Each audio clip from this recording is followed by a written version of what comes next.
A Bíblia diz que todos os homens são mentirosos, e temo que eu tenha verificado essa verdade, pelo menos em termos de sua aplicação em mim mesmo em nossa última lição, pois eu concluí nossa última lição dizendo: agora vamos apenas considerar as distinções da teologia reformada, e nas próximas 2 lições estudaremos as doutrinas da sola Escritura e sola fide, que eu já disse a vocês serem doutrinas críticas que são abraçadas em comum por evangélicos em suas tradições. Então, eu menti. Não intencionalmente, mas eu estava enganado. Não quero deixá-los com a impressão de que a doutrina do sola Escritura é distintivamente ou unicamente um princípio teológico reformado. Ele é parte daquele corpo de verdades que compartilhamos em comum com o evangelicalismo histórico. Tendo dito isso, olhemos para esse princípio que os historiadores chamam de o princípio formal da Reforma Protestante. Sola Scriptura.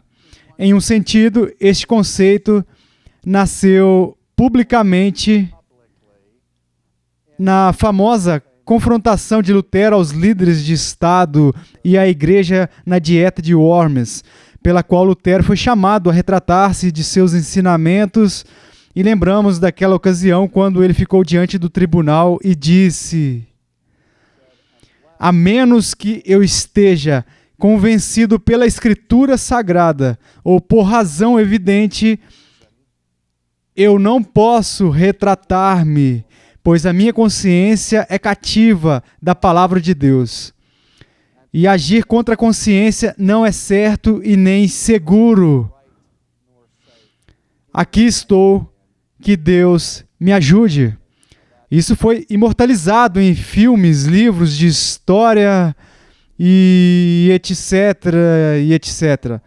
Mas, embora tenha sido esse o ato público, num sentido histórico, não era um conceito novo para Lutero. Lutero foi, de certa forma, forçado a dizer isso em debates anteriores com alguns dos teólogos que o estavam tentando persuadir a mudar suas visões, quando ele disse que era possível que papas cometessem erros e que concílios da igreja cometessem erros.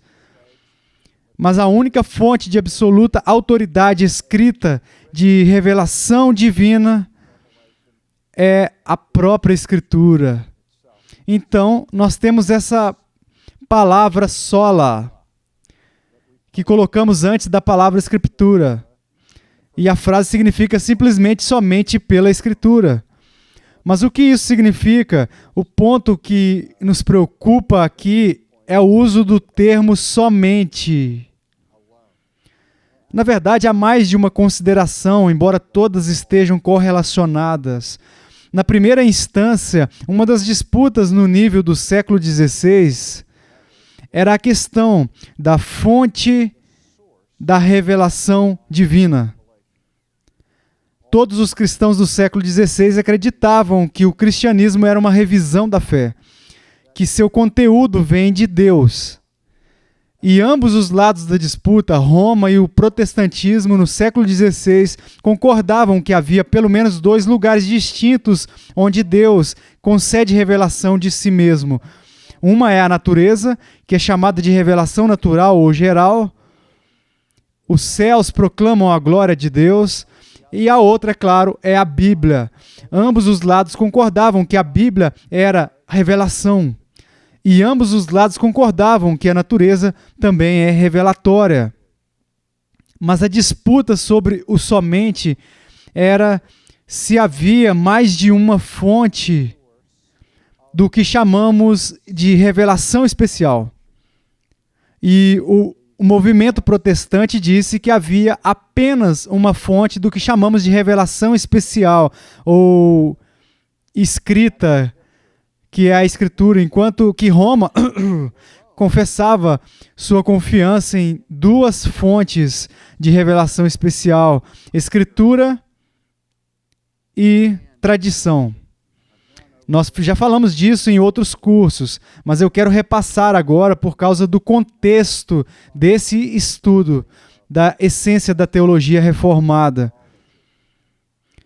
No Concílio de Trento, no século XVI, que foi a resposta da Igreja Católica Romana a Lutero e o protestantismo, o concílio foi realizado em diferentes sessões, em diferentes momentos, espalhados por alguns anos.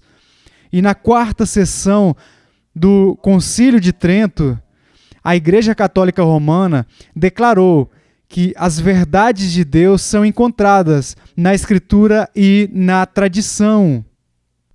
E a palavra latina que está no texto final do Concílio de Trento, que liga a Escritura e a tradição, é a um tanto inócua e simples palavra latina et, que eu costumava pensar quando ouvia a minha avó, que era o pretérito do verbo eat, comer.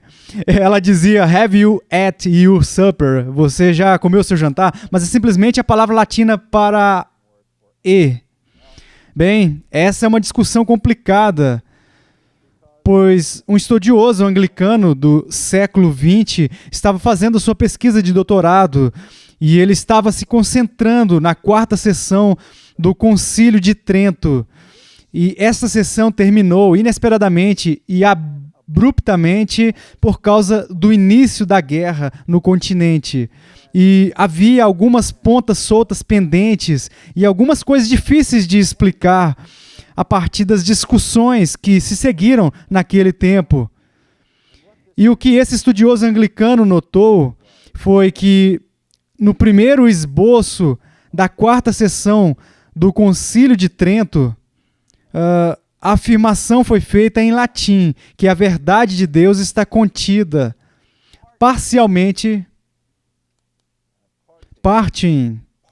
em latim, na Escritura, e parcialmente na tradição.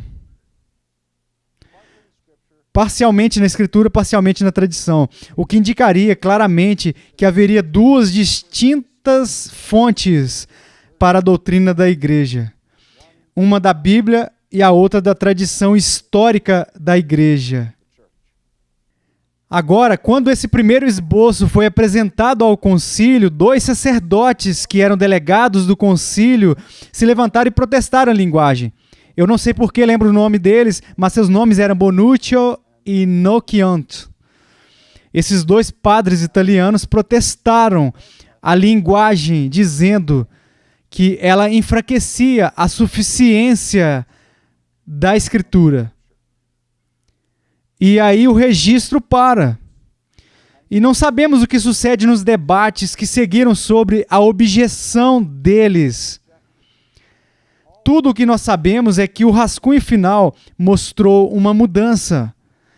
E as palavras partem e partem, que claramente ensinavam uma dupla fonte de revelação especial, foram riscadas. E em seu lugar estava a palavra et. O que pode ou não significar et, duas fontes distintas, pois a palavra e aqui é um pouco ambígua, não é? Porque se você me perguntasse onde se encontra a fé reformada, eu diria, você pode encontrar em dois lugares, na Bíblia ou nas confissões, na história da Igreja, e que tentam resumir a doutrina reformada. Pois enquanto esses credos forem consistentes com a Bíblia, eles a estão repetindo e são apenas outro lugar onde você pode encontrá-la. Então a igreja pode ter querido simplesmente dizer que nós encontramos a verdade de Deus em primeiro lugar na Escritura e então conforme ela é representada para nós nos concílios históricos, nos decretos da igreja. Esse é outro lugar onde você possa procurar. O que alguém poderia dizer e ainda assim abraçar o sola Escritura. E esse debate continua até hoje entre estudiosos contemporâneos da Igreja Católica Romana, se sua igreja está comprometida com duas fontes ou apenas uma. E, felizmente, há aqueles conservadores na igreja que dizem que a mudança de partem para et não foi uma mudança substitutiva, mas meramente uma mudança estilística, e que a igreja estava claramente querendo afirmar no século XVI duas fontes de revelação escrita, Agora, o debate, apesar de continuar, foi mais ou menos definido por uma encíclica papal no século XX que se refere de maneira não ambígua às duas fontes de revelação. E esta tem sido a corrente principal de pensamento dentro da Igreja Romana desde o século XVI, que as verdades encontradas na tradição da Igreja são tão obrigatórias à consciência dos crentes quanto as verdades da Escritura. Enquanto que na herança protestante, o princípio do semper reformanda é abraçado por virtualmente todos os protestantes, que a igreja é sempre chamada a passar por reforma e sempre chamada a verificar seus próprios credos e confissões para certificar-se de que estão em conformidade com a Escritura Sagrada. E virtualmente toda a igreja protestante que possui um credo ou confissão de que seja característico de sua comunhão tentará firmemente dizer que suas confissões não são infalíveis e não carregam o peso da Escritura, exceto até onde elas fielmente reproduzem as doutrinas da Escritura, pois seu princípio abrangente é afirmado, a saber que somente a Bíblia é a fonte escrita que possui a autoridade do próprio Deus, a autoridade de obrigar nossas consciências absolutamente. E embora sejamos chamados a sermos submissos a autoridades menores e respeitosos com outras autoridades, em minha própria igreja sou chamado a me submeter à autoridade do presbitério ou à seção da igreja local. Existem vários níveis de autoridade e mandam que, se minha consciência for arguida, eu não posso mais me submeter genuinamente e é meu dever me retirar de tal comunhão pacificamente. De outra maneira, não devo perturbar a paz da igreja agindo em conflito direto com as confissões ou o governo da igreja. E ao mesmo tempo a igreja diz, nós sabemos que nossas confissões podem estar erradas e algumas ordenanças de nossa igreja estão possivelmente incorretas. Mas é isso que queremos ser o certo, e enquanto você servir aqui, você tem a obrigação de se submeter a isso. O Sola Escritura não elimina outras autoridades, mas o que ela diz é que há apenas uma autoridade que pode absolutamente arguir a consciência, e essa autoridade é a Sagrada Escritura. E toda discussão sobre doutrina e teologia deve ser resolvida numa análise final pela Escritura. Agora, há outros aspectos, como eu disse, sobre este sola.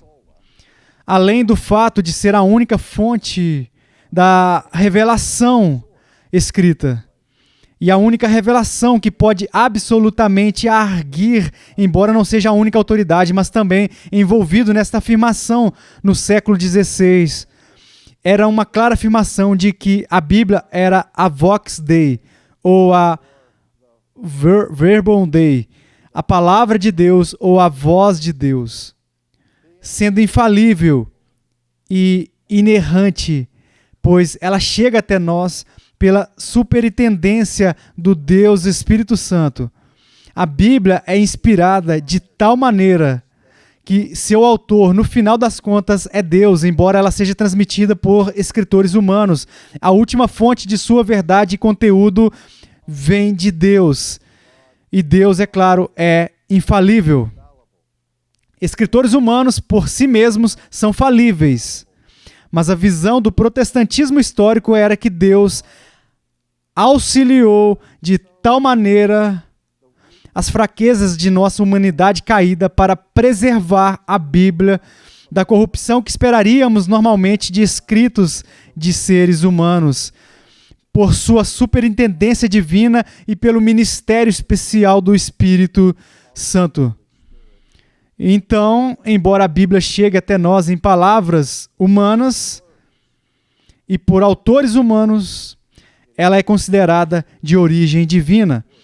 Ora, eu sei que à luz da disputa nos dias atuais a respeito da infalibilidade da Escritura, a inspiração da Escritura, a inerrância da Escritura, palavras que provocaram todo tipo de discussão teológica, há ainda aqueles que protestam dizendo que a própria ideia de uma escritura infalível e inerrante não foi algo que foi pensado e abraçado pelos reformadores do século XVI, mas foi o resultado da intrusão de um tipo de escolasticismo protestante que aconteceu no século XVII, a chamada Era da Razão, onde esses racionalistas estavam tão preocupados com a certeza e tinham quase uma necessidade psicológica ou emocional de certeza a tal ponto que inventaram esse conceito de inerrância e infalibilidade. Mas essa questão diretamente não é uma questão de a Bíblia é infalível, é uma questão de onde veio a doutrina. É uma questão histórica, foi algo que foi inventado no século XVII ou XVI?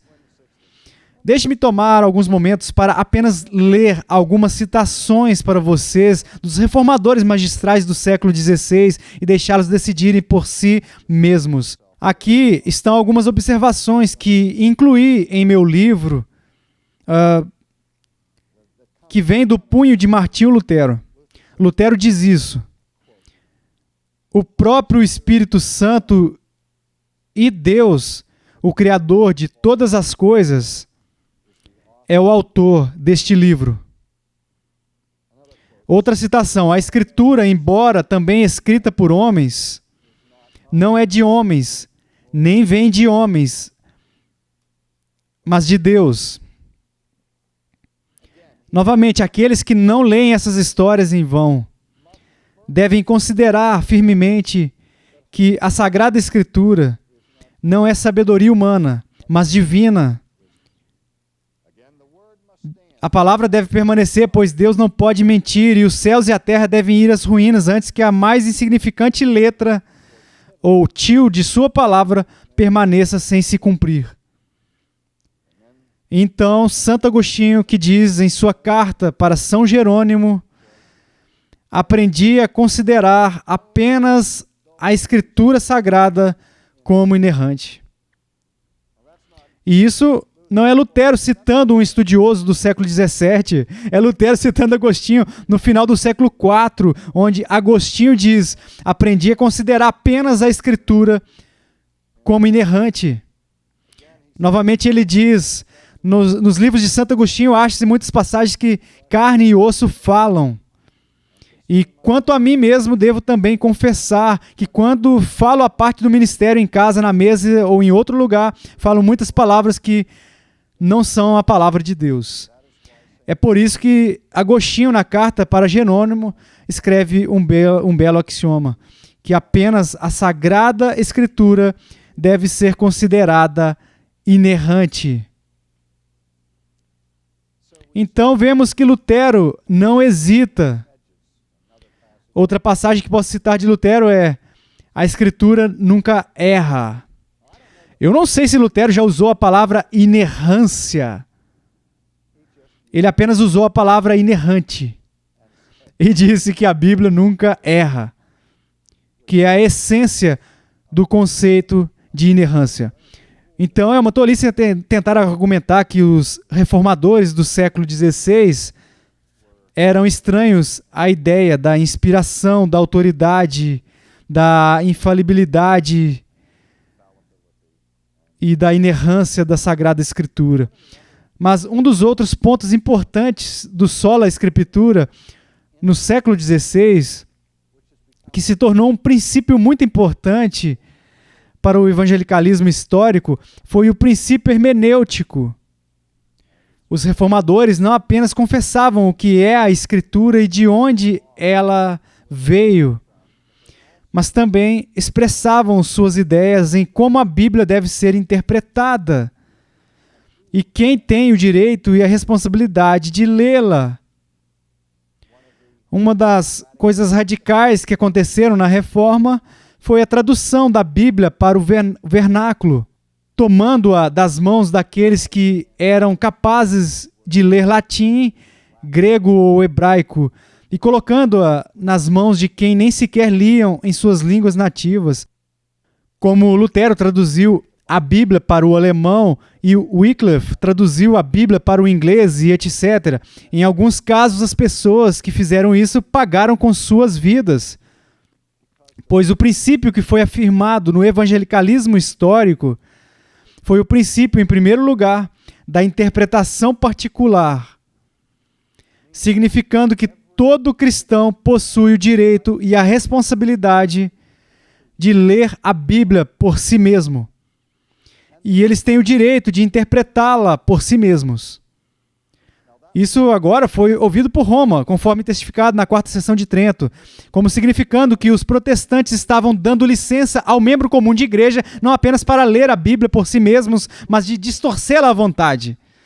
E, é claro, os reformadores ficaram horrorizados com tal ideia e disseram que todo cristão tem o direito de interpretar a Bíblia por si mesmo, mas nenhum cristão tem o direito de interpretar mal a Bíblia, ou de distorcê-la de acordo com seus próprios caprichos ou preconceitos.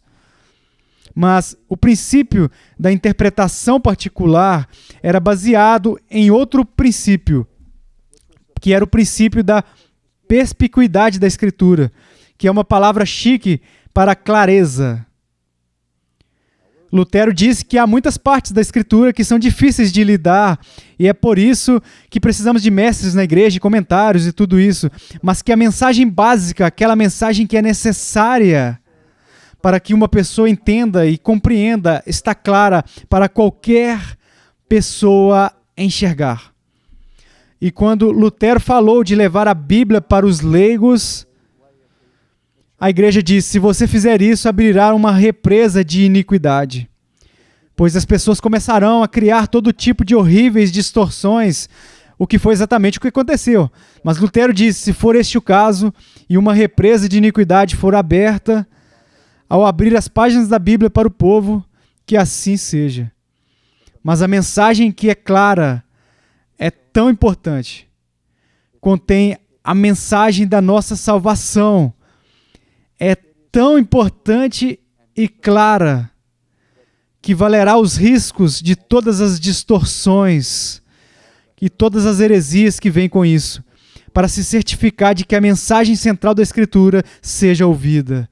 E como resultado dessa afirmação do sola Escritura, a Bíblia foi entregue à igreja. E a leitura da Escritura e a pregação a partir da Escritura se tornaram centrais à liturgia e à adoração do protestantismo histórico.